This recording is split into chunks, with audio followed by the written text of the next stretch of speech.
자, 디모데후서가 이렇게 바울이 디모데후서를 쓰게 된 위치가 지금 이 사도 바울의 위치가 바로 로마에 있는 지하 감옥입니다. 이 디모데후서가 사도 바울의 마지막 성경이거든요. 이거 쓰고 순교했습니다.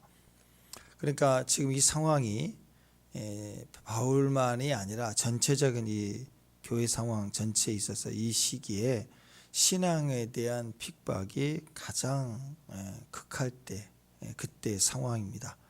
보통 이렇게 위기 마지막 대핍박이 오면 어떤 일이 벌어지죠? 예수님 불과 일주일 전까지 불과 한 3일 잡히셔서 딱 십자가에 달리기 바로 그때까지만 해도 어땠습니까? 막 환호하고 일주일 전에 예루살렘 입성할 때 환영하고 기뻐하고 지난 3년 반 동안 예수님을 대단히 열광하고 또 넘어뜨리려고 했던 자들도 있지만 예수님을 대단히 영광했던 대부분의 사람들 보십시오. 잡히자마자 핍박이 시작되니까 다 흩어지고 그 많은 군중은 무엇 때문에 그렇게 화가 났는지 예수님 십자가의 외치라는 성난 군중의 외침으로 바뀌어버렸습니다. 모든 제자들이 다 흩어졌습니다. 마찬가지입니다.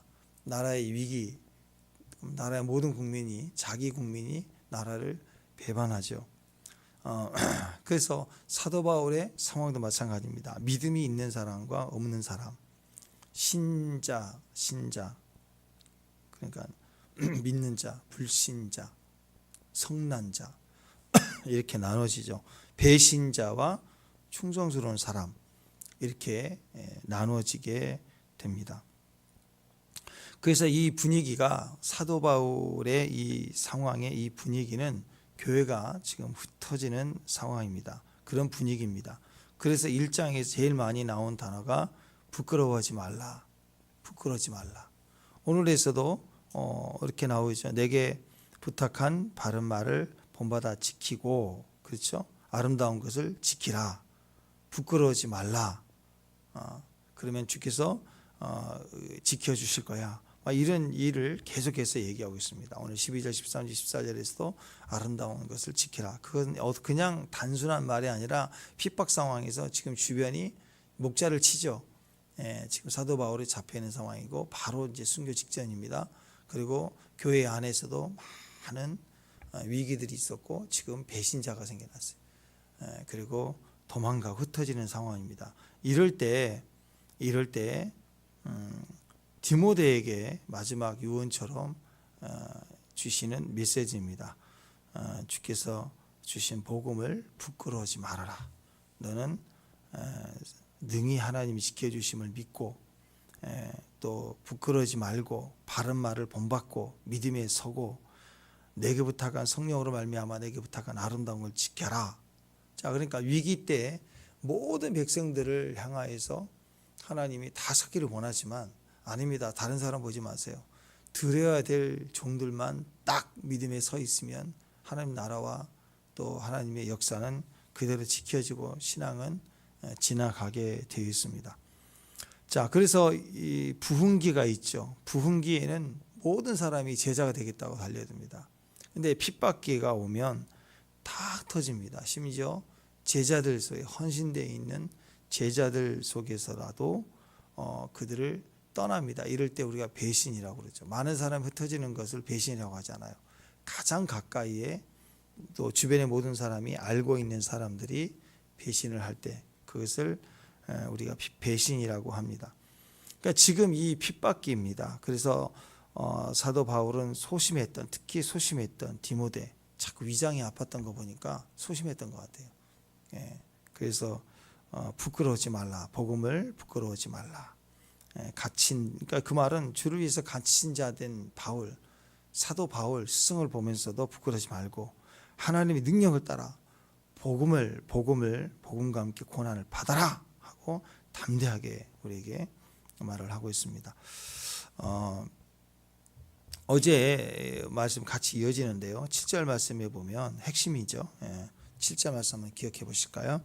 자, 하나님이 우리에게 주신 것은 두려워하는 마음이 아니요 오직 능력과 사랑과 절제하는 마음이다. 여기서 두려워하는 마음, 두려워하는 마음, 데일라스라는 이 단어가 그냥 이렇게 담대하라라는 말의 반대 말이 아니라 이 두려워한다는 말은 이제 물론 두려워하는 뜻이 있지만 어떤 두려움이냐면 의기소침해 있거나 비겁한 상태를 말해요. 비겁한 상태. 그냥 무섭죠. 공포 그게 아니라 비겁한 상태를 말하는 단어예요. 높은 데 올라가면 두렵잖아요. 또 그런 두려움을 하는 게 아니에요. 비겁한 상태를 말합니다. 비겁한 마음을 갖지 말라. 무슨 복음 앞에 두고 하는 말이에요. 복음 앞에 두고 비겁한 마음을 갖지 말라. 복음과 함께 고난을 받아라. 이것이 결정타이죠. 그러면서 이 지금 상황을 얘기하는데 15절에 도망친 사람 두 사람 나옵니다. 그냥 도망친 게 아니고 배반자예요. 배반자. 부겔로와 허모게네 이 두 사람 이렇게 이름만 남긴 이 초대교회의 이 서신 중에서 이름만 남기는 대부분의 사람들은 그 지역에 누군지 다 아는 사람이에요. 그러니까 어떤 사람이 있었는데가 아니라 여기서 얘기하는 부겔로 호모게네 그러면 그 사람이 이렇게 할 만큼 알려져 있는 제자에 헌신되어 있고 늘 같이 했던. 근데 여기서 이 사람이 도망친 사람의 이야기로 정확하게 표시가 되어 있습니다. 동시에 어떤 사람이 나오느냐? 자, 그 다음에 누가 나와요? 오시 가문인데 오네시보로 같은 사람도 있으니 그 모습이에요. 끝까지 가자. 그를 칭찬하고 그의 집을 축복합니다. 오네시보로를 또한 우리에게 보여주고 있죠. 신앙생활을 힘있게 하기 위해서는 열정이 필요합니다. 왜 이런 갈림이 일어났을까? 부흥기에는 잘 몰라요. 부흥기에는 다 같이 열정을 보이고 다 같이 열심히 내거든. 이게 다 형제인 줄 알고 뜨겁게 뛰는 것처럼 보입니다. 근데 언제 나타나느냐? 쇠퇴기에 오면, 특히 핍박기에 오면 결정차로 자기 이익을 취하고 떠나가게 되죠. 그러니까 결과적으로 서서히 식는 거예요. 뜨거우면 핍박이 와도 돌파가 되거든요. 근데 그 상황이 넘지 못하고 좌절하고, 베드로와 같이 좌절한 정도가 아니라 유다처럼 배신의 길을 가는 이유는 점점 식어가는 열정이 식으면 우리 자신이 보이거든요. 계속해서 잘못된 목표가 세상에 대한 목표를 가지고 있는데 그 목표가 없어지지 않는 거예요. 남아있는 채로 그게 다뤄지지 않고 세상에 대한 욕망과 자기 비전이 남아있는 채로 열심으로 뜰 때는 가려져 있어요. 마치 이 하늘에 달과 별이 있는데 낮에는 햇빛이 쫙 비치니까 없는 것처럼 보인다고. 근데 햇빛이 싹 사그러지면 드디어 달빛과 별빛이 보이기 시작합니다. 그것처럼 우리 안에 잘못된 세상 목표가 하나도 죽지 않고 있어요. 근데 부흥기예요. 으쌰으쌰하고 모이고 뛰고 할 때는 다 할 것처럼 자기 재능을 가지고 뛰기 때문에 그래 보입니다. 그러다 보니까 교회를 위해서 같이 뛰어도 그 속에서 기도와 믿음의 순종의 과정 속에 내가 계속 다뤄지는 시간이 없고 그냥 일을 열심히 하는 것만 있을 때 그때 더 열심히 교회를 세우자, 더 열심히 예쁘게 멋지게 더 이렇게 하는 게 좋은 것 같지만 그 과정에 우리에게 다름이 있어야 돼요. 여러분 큐티를 해보시지만 매일매일 드러나죠. 우리 자신의 모습이 드러나지 않습니까? 근데 자기 모습이 한 번도 드러나지 않고 지금 몇 년째 신앙생활을 하고 있다. 이거 굉장히 위험한 겁니다. 계속 교회에서 헌신만 하는데 뛰는데 찔림이 하나도 없다. 그것은 굉장히 두렵고 무서운 일이죠. 주님을 따른다고 하는데 마음 중심의 깊은 곳에는 세상의 기준으로 살고 싶어하는 욕망, 자랑 이게 시퍼렇게 살아있는 채로 신앙생활을 하는 거예요. 덮어져 있는 거예요. 그래서 그 이유가 기도 때마다 나와요. 그러니까 주의 예수의 이름으로 하는데 이것 이루어 주옵소서. 주 예수 이름으로 기도로 몸부림치는데 이것 해야 됩니다. 이번에 제가 헌신을 합니다. 그러면 보상이 이거겠지요, 하나님? 이렇게 생각하는 마음이 드문 시퍼렇게 나오는 거예요. 물론 복음의 역사 가운데 고난을 당하고 헌신한 자들에게 하나님이 축복을 주시잖아요. 복을 주시잖아요. 근데 그것은 자기 안에 당연한 은혜의 결과가 아니라 이것은 당연한 결과인 것처럼 계속 내 안에 요구를 하기 시작할 때 그런 거예요. 그러니까 주님이 아니더라도 내가 이 교회에 와서 얼마나 했는데 좀 서운한데 이 말이 막 이런 거예요. 서서히 주님의 얘기를 못 하니까. 그러니까 입이 이제 우리 교회가 자꾸 이 교회가 이러면서 바뀐다고. 그렇게 하나하나 서운하고 판단하고 이렇게 쌓여갈 때 교회가 나빠지고 변질된 게 아니라 스스로의 기대감에 실망스러울 때 내 위치가 자꾸 거론되지 않고 흐려질 때 막 점점 분노하기 시작합니다. 그 육신의 힘을 따라 살려고 하는 거예요. 육신의 힘을 따라 구하기 시작할 때 우리는 계속 그렇게 가다가 결정타로 등을 지는데 그냥 등을 지고 떠나지 않습니다. 왜? 내가 한 게 있기 때문에 이익을 취해야 되잖아요. 그래서 배신하는 거예요. 자, 우리가 살아가면서 세월을 이렇게 지나가지 않습니까? 나이가 들어요. 그러면 그 세월을 따라가야 돼요. 세월을 따라가야 되는데 그 세월을 거슬려서 자기 위치를 계속 막 지키겠다. 그러니까 젊어지겠다. 뭐 쉽게 얘기해서 그럽시다. 나이 들면 주름 들고 나이 들면 흰머리 생기고 뭐 그러잖아요. 근데 보톡스 맞아가지고 주름을 펴봐요. 얼마나 펴겠어요? 한두 번이지. 예. 그 나이대에 합당한 언어, 행동 이것을 더 구사할 수 있도록 지혜를 가지고 가는 게 더 멋있거든요, 인생이. 근데 가끔씩 보면은 젊은 청년이 청바지 입고 지나가는 것 같은데 보니까 머리를 장발을 해가지고 고무줄을 이렇게 묶었는데 보니까 할아버지가 다 멋진 게 아니더라고 보니까. 공감이 안 돼요? 한 20대 중반 아가씨인 줄 알았더니 돌아보니까 할머니야. 막 분장을 해가지고 젊게. 그 나이에 맞췄으면 입어야 되잖아, 그죠? 아니 스타일 멋있는 스타일이 많이 있잖아요. 있는데 그런 거 하나하나를 얘기를 하는 겁니다. 그러니까 행동이 그러니 마음에 있는 그 욕망이 얼마나 크겠어요. 거울아 누가 제일 예쁘니? 생각해 보세요. 40대 50대 된 아줌마가 아무리 예뻐도 백설공주 하얀 공주 이기겠냐고 피부를. 근데 끝까지 1등 먹겠다고 하는 것부터가 불행이 시작이잖아요. 그죠? 그게 이겨 먹으려는 마귀 생각이 그런 거예요. 그러니까 사람이 온전히 자기 속에 시퍼런 게 살아있는 그 모습 그거예요. 그러니까 세월이 가는데 더 젊어지겠다. 이건 말도 안 되는 싸움인 거예요. 사람이 어떻게 세월하고 싸워 이깁니까? 세월하고는 더 젊어질 싸움을 할 게 아니라 세월하고는 더 어른이 되는 싸움을 해야 되는 거예요. 그러니까 요즘 사회도 보면 어른이 없어요. 다 애들만 가득해요. 무슨 일만 터지면 막 으쌰으쌰하고 막 뒹굴고 하는 모습들을 보니까 정치판도 보면 제일 똑똑한 사람이 그 자리에 다 서는 건데 하는 모습들을 보면 너무너무 어이가 없어요. 잘못된 세상 목표로 살아오니까 나이 들어도 열정도 없고 계속 무기력해진 거예요. 어제도 오면서 보니까 그래요. 사람들이 다 그 전 대통령도 보니까 본인이 그 제일 꼭대기 제일 범죄자 잡고 제일 수사 관여하고 엄청난 분 아니에요, 그죠? 근데 그 생각을 못했을까요? 자기 이제 임기 내려놓으면 들어갈 생각을 안 했을까요? 이게 그냥 덮여질 일이냐고요. 그런 생각을 못하고 살까? 너무 무지하지 않나요? 그러니까 이런 정치판을 보면 이쪽이나 저쪽이나 사람들이 참 무지하게 살아요. 우리가 생각해도 왜 저러지?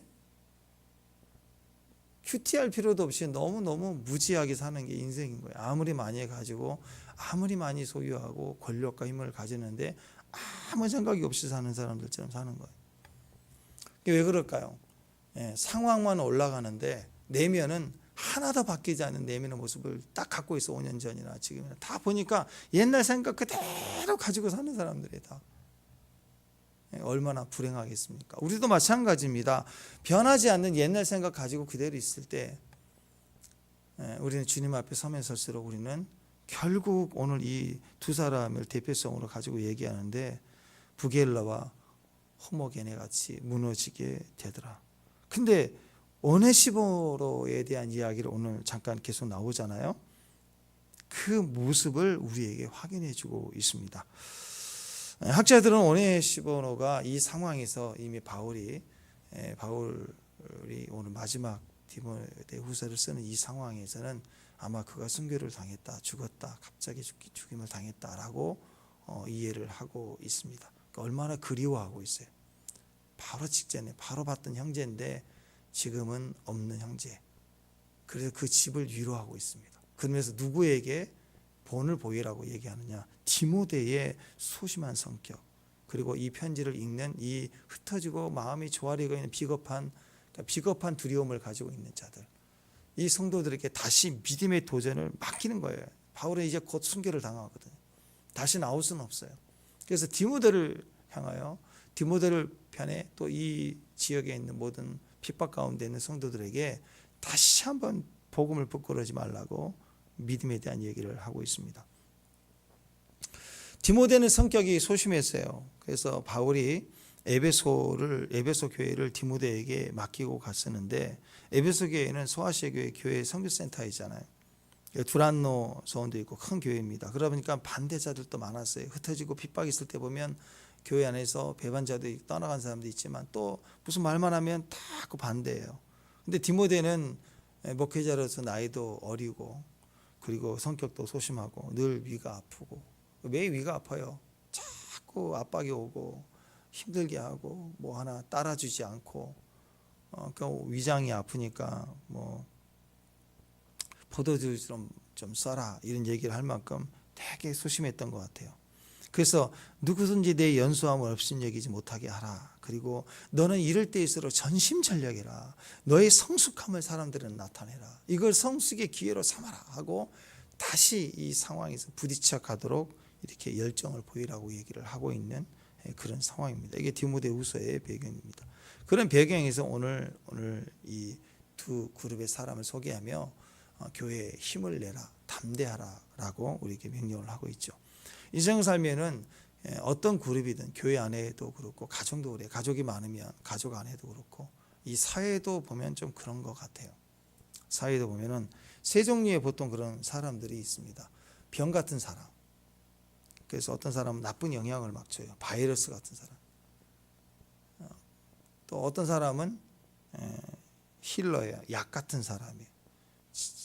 그 어떤 사람은 병을 막 퍼뜨리는데 어떤 사람은 치유해주고 회복을 시켜주고 늘 이렇게 어떤 역할을 그 위기 가운데 역할을 해주는 그런 사람들이 꼭 있더라는 거죠. 근데 또 병 같은 사람, 약 같은 사람만 있는 게 아니라 밥 같은 사람도 있어요. 밥은요 언제나 필요해요. 드러나 있지 않지만, 메인에서 있지 않지만, 병 같은 사람은 나쁜 영향을 주는데 뭐 코로나 바이러스 그런 것 같아요. 전염이 되고 아픔을 주고 아픔을 주는데 아픔을 계속 공포 분위기하고 여론을 만들어내면서 막 고통을 주고 병을 옮겨주고 막 상처를 주는 나쁜 사람들이에요. 그런 반면에 약 같은 사람은 치유해주고 회복시켜주고 긴급한 상황마다 능력을 딱 발휘해주고 방향을 설정해주고, 이분들은 리더자이고 소수이죠. 근데 이런 분들만 있는 게 아니라 대부분의 중간에 밥 같은 사람이 있습니다. 밥은 어떻습니까? 밥은 언제나 필요해요. 언제나 필요해요. 우리를 든든하게 만들어주는 존재. 늘 함께 있고 나서지 않고 자랑하지 않고 계속 우리를 입혀주고 먹여주고 힘을 주는 것. 뭐 약도 필요하죠. 근데 약은 우리가 아플 때, 병원 갈 때, 수술 받을 때 그럴 때 필요하죠. 평상시에 늘 약을 달고 다니지 않죠. 보통은 든든한 음식을 잘 먹는 거, 밥 한 끼 대단하죠. 어떤 분은 그런 얘기를 합니다.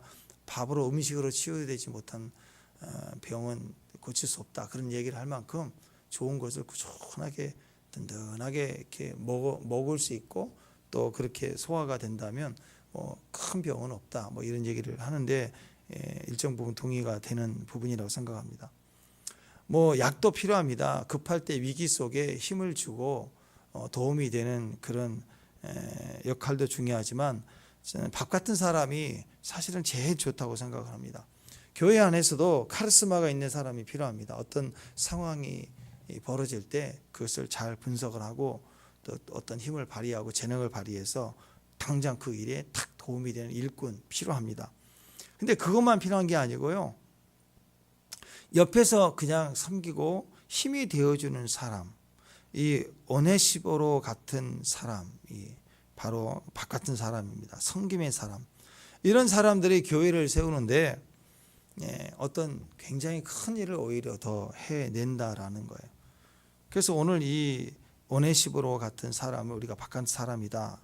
카리스마 강력한 자기 주장이 없지만 그냥 보면은 늘 옆에 있어 힘이 되어주는 사람. 반드시 언제나 보면 꼭 필요한 자리에 늘 그냥 임재에 있는 사람. 여러분 혹시 하나님의 임재 안에서 우리가 때로는 몸이 너무 아플 때, 또 위기 때, 두려울 때, 주님 나를 도와주세요 할 때 막 음성이 들리고 천사가 나타나고 막 큰 불이 떨어지고 치유가 되고 우리 그런 기적들도 있을 수 있죠. 근데 인생이 맨날 그러기만 지지고 볶고 터지고 맨날 그러고 번쩍번쩍 그러고 있지는 않잖아요. 그죠? 대부분은 어때요? 임재가 있어요. 임재가. 너무너무 중요해요. 때로는 주님 저 너무 괴로워요. 주님 이 일은 오늘 좀 돌파했으면 좋겠어요. 그런 마음이 들고 절박해서 기도할 때도 때로는 우리가 덜 성숙할 때 우리가 그런 표현을 합니다. 소위 진짜 주님은 어떻게 임재만 하고 계시냐. 이런 얘기를 임재만 있느냐. 어떤 역사는 일어나지 않고 왜 임재만 있는 것 같은 거예요. 주님은 그냥 내 옆에 그냥 가득 계시는 걸 내가 충분히 알겠는데 왜 나를 위해서 일해 주지 않을까 하고 답답해할 때가 있습니다. 근데 아니에요, 여러분.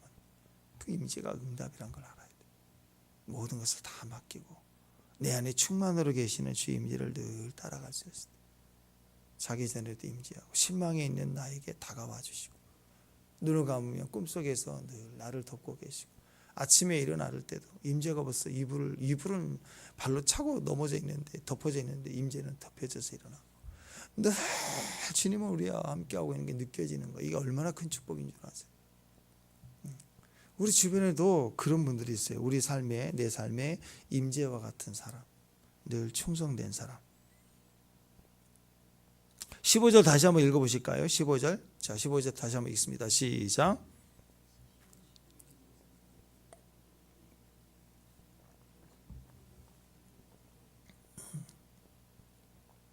예,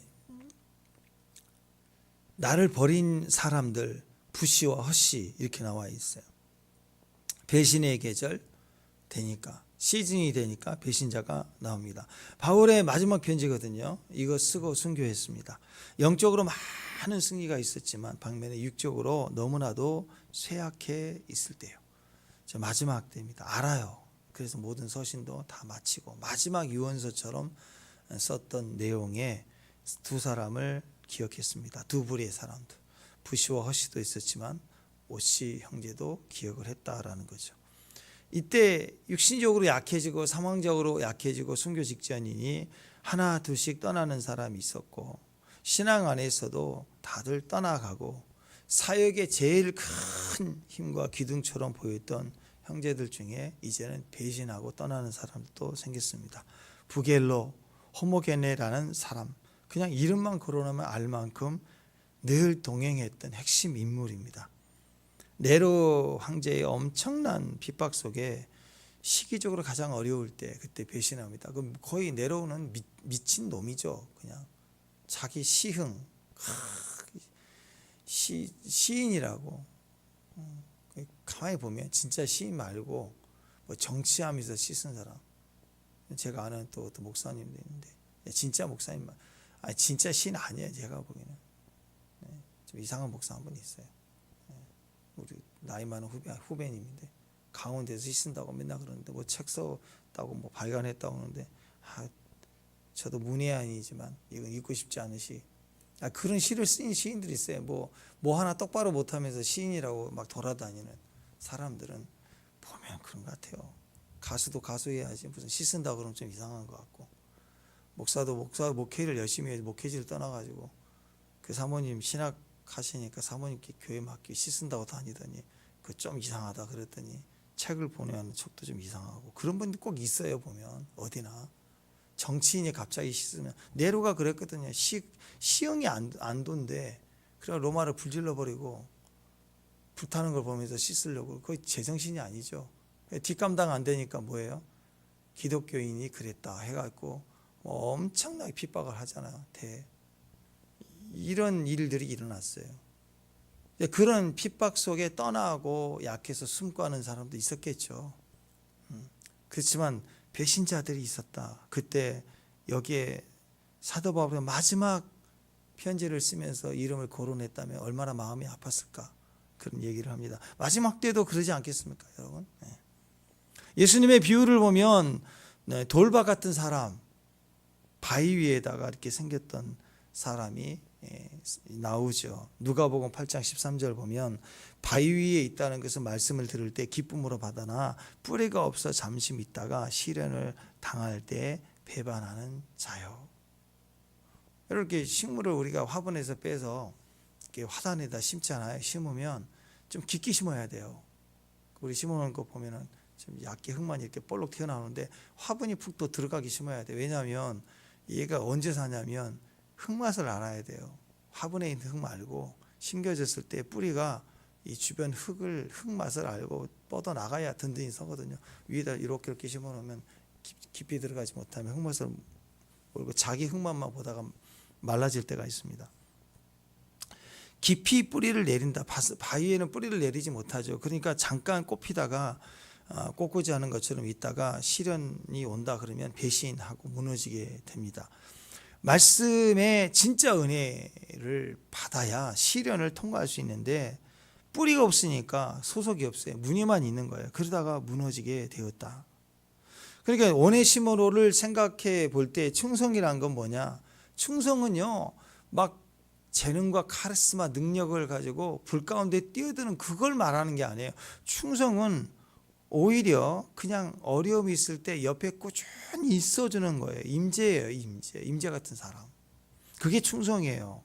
그것만 하면 돼요. 왜냐하면 리더자는 하나님이시니까. 하나님이 보여주시고 입혀주시고 말씀해 주시고 보여해 주시고 역사해 주시니까. 우리는 그냥 가라놓은 곳에 가면 되고 뭐 하려고 그러지 말고 옆에 주님의 말씀을 따라 있어 주기만 하면 되는 거예요. 지금까지 사역을 하면서 보면 그분들이 남아요. 제 머릿속에도.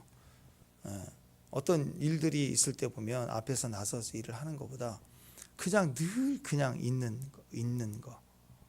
10년, 20년 지나도록 가만히 보면 항상 남들 어려울 때, 어려움 당할 때, 어려움이 있는 시기에 보면 항상 그 자리에 늘 있었던 사람 이게 보인다고. 어떻게 하느냐? 그때는 잘 몰라요. 일 바쁘게 지나가야 되니까. 근데 사진을 막 찍어놓고 나중에 이렇게 추억할 때 돌아보면 이분이 항상 있었네.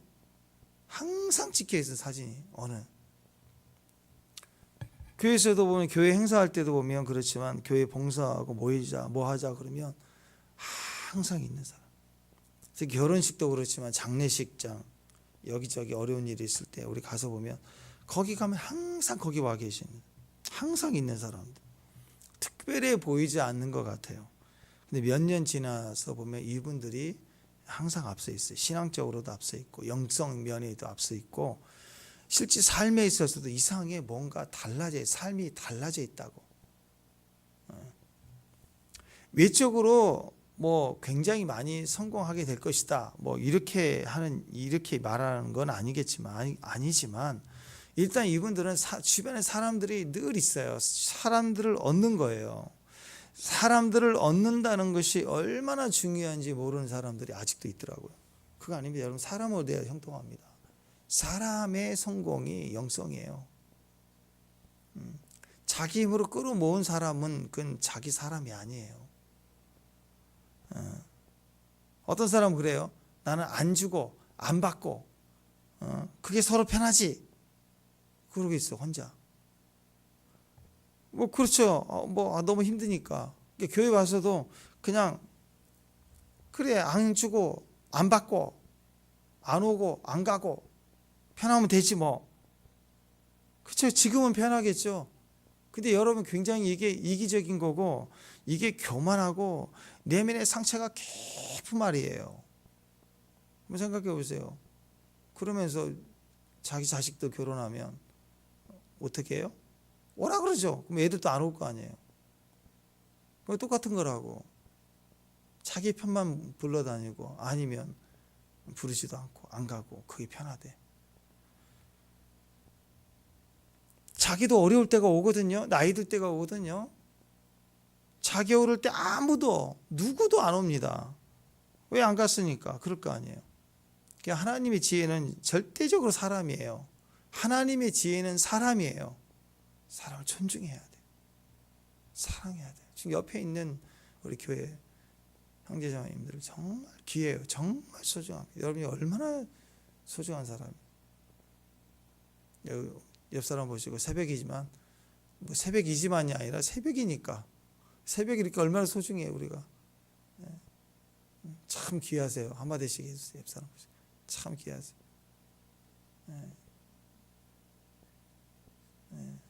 참 귀하세요. 낙현 집사님 말이 없네.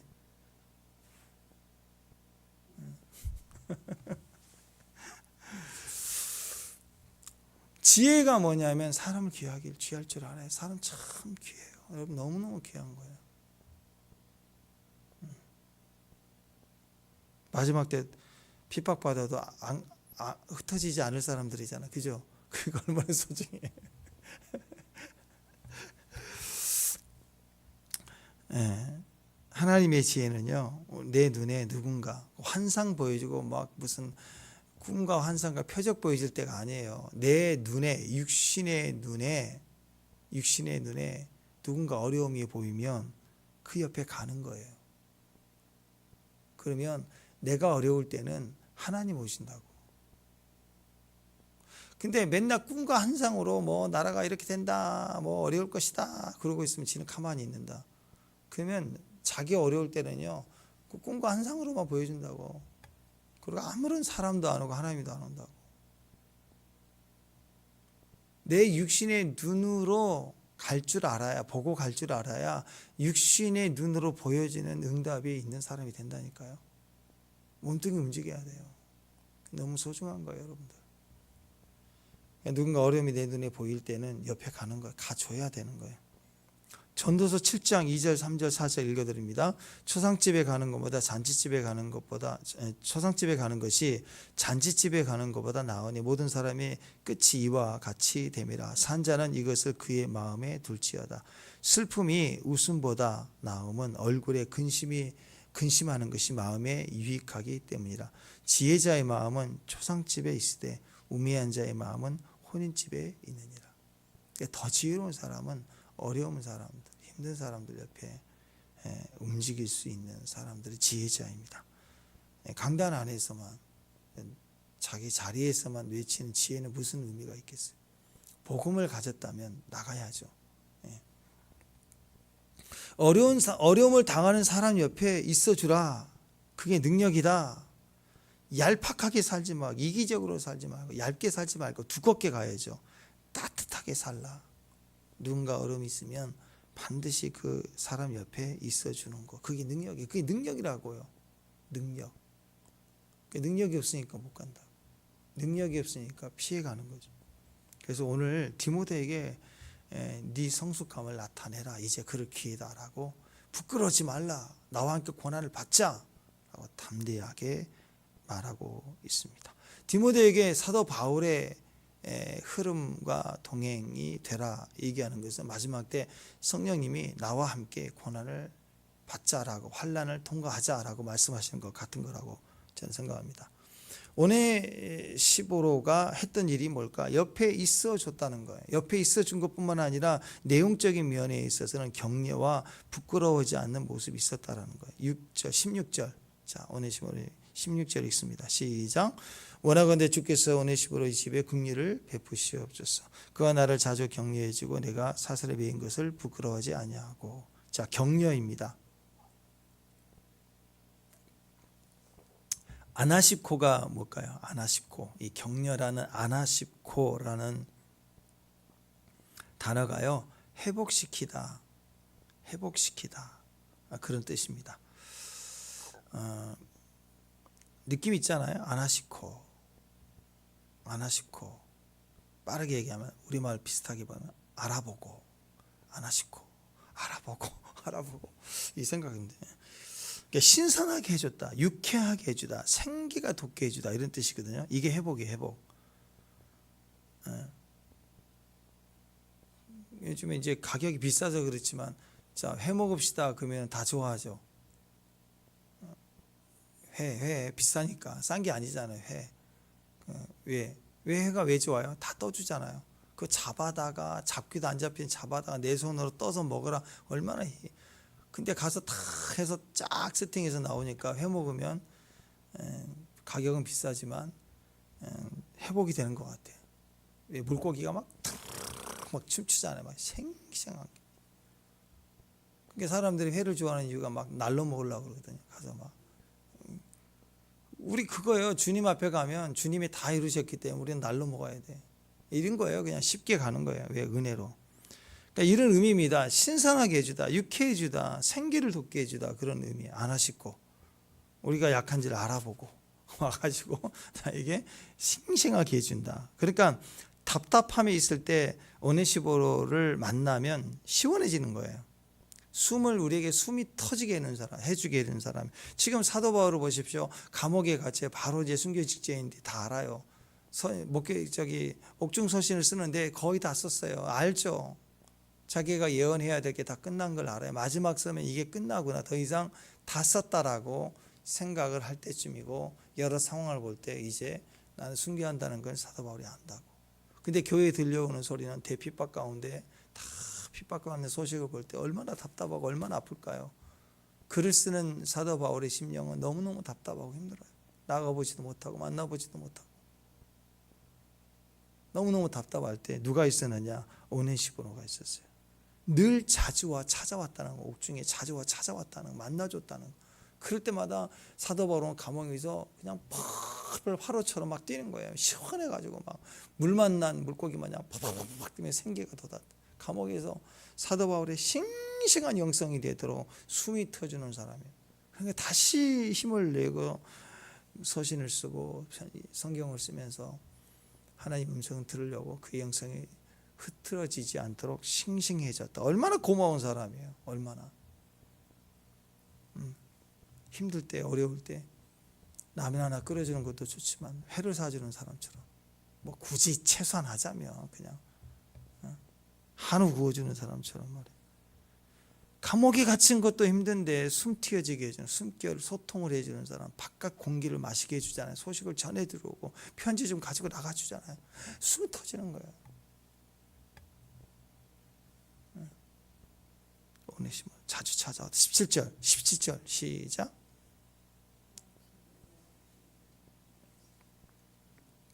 로마에 있을 때 나를 부지런히 찾아와 만났다. 부지런히 찾아왔다. 한 번 찾아왔어요? 부지런히. 오네시보로의 고향이 에베소예요. 지금 에베소. 근데 로마에까지 왔다는 거예요. 한 달 걸립니다. 도보로 당시. 왔다 갔다 그러면 2달 걸려요. 그걸 부지런히 했대요. 대단하죠? 1년에 한 번 왔는데 부지런했다 그러지 않았잖아요. 몇 번 왔다 갔다 한 거예요. 소식 알려주고 소식 가져가지고. 자주 부지런히 찾아와 만나. 2달에 걸쳐서 부지런히 와서 격려해주고 바깥 공기 마시게 해주고 숨통 터지게 하고 숨쉬게 해주고 격려해주고. 사도 바울이 계속해서 옥살이하면서도 큰 일을 할 수 있었던, 마지막 충성할 수 있었던 이유가 바로 오네시보로 같은 사람들의 격려 때문입니다. 감옥이 있었지만 바울의 숨통이 터졌습니다. 영이 시원해졌어요. 마지막 서신을 쓸 수 있도록 힘이 되었습니다. 오네시보로 같은 사람의 격려가 있었기 때문에 바울의 승리가 가능하게 했다는 거예요. 바울이 마지막 그 가정 가문을 얘기할 때 얼마나 기뻤을까. 추정하기로는 오네시모는 이때 마지막 편지 쓸 때는 없었어요. 없었다라고 학자들은 얘기를 합니다. 뭐 그럴 수도 있고 아닐 수도 있지만 중요한 건 그에 얼마나 감사해서 너와 내 집이 그런 것처럼 그 가정을 얼마나, 왜냐하면 혼자만 왔다 갔다 하고 그러면 가정이 어떻게 되겠어요? 가족들도 헌신했던 거 아니야. 한 몸이 됐던 거 아니야. 사명 감당할 수 있도록 붙였던 거 아니야. 그 가정을 축복하고 바울에게 힘을 넣어 주었던 이 동행의 의미 끝까지, 그러나 그가 함께하지 못했다는 소식을 들을 때 얼마나 마음이 아팠을까요? 그러면서 디모데야 하고 외치고 있다. 남아있는 교회들아. 디모데만 부른 게 아니겠죠. 온 교회 향하여 마지막 격려가 되었다라는 거예요. 신사람을 주는 사람, 이게 진짜 사역이에요. 앞에 써서 이렇게 글을 쓰고 알리고 선포하는 것도 사역이지만 하나님 편에서는 이 오네시보로의 역할이 너무너무 귀한 거예요. 이런 사람 없으면 같이 동행할 수 없어요. 어떻게 머리만 움직일 수 있나요? 몸이 움직여야죠. 함께 있어야죠. 온전해야죠. 그래야 부흥으로 가는 거 아니겠습니까? 진리의 말씀도 필요하지만 새 술과 같은 사람이 필요해요. 새 포도주 같은 사람. 은혜의 역사가 있고 함께하고 늘 피같이 흘러내려가는.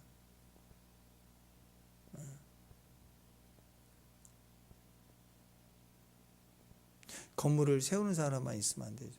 그 건물을 하우스가 아니라 홈이 되도록 따뜻하게 사람 쉴 만한 소프트웨어가 되는 사람. 다 필요한 거예요. 그래서 오늘 오네시보로는 이 마지막 때 주의 말씀이 이미 정해졌고 진리의 말씀이 있지만 그 진리의 말씀 우리가 가르치지만 새 포도주와 같이 늘 함께 잔치할 수 있는 힘이 되는 신사람, 숨통 터지는 사람. 여러분만 지나가면 막 바람이 움직여요. 숨통이 터져. 호련히 갑자기 막 급한 바람 같은 소리가 휘. 그런 분들 있잖아요. 왔는지 갔는지 잘 모르는 사람도 있지만 오기 시작하면 벌써 문도 열고 문도 안 닫고 다니면서 자기 확실한 존재감이 있는 사람들 있죠. 막 활기가 있어요. 활기가 막 기뻐요. 막 그냥 밥만 먹는 게 아니라 반찬도 먹읍시다 하면서 막 그 사람 오면 이상한 교회 우리 형제자매들 막 웃음이 막 소리 시끄러워져요. 교회가 사람 있는 것처럼 느껴져요.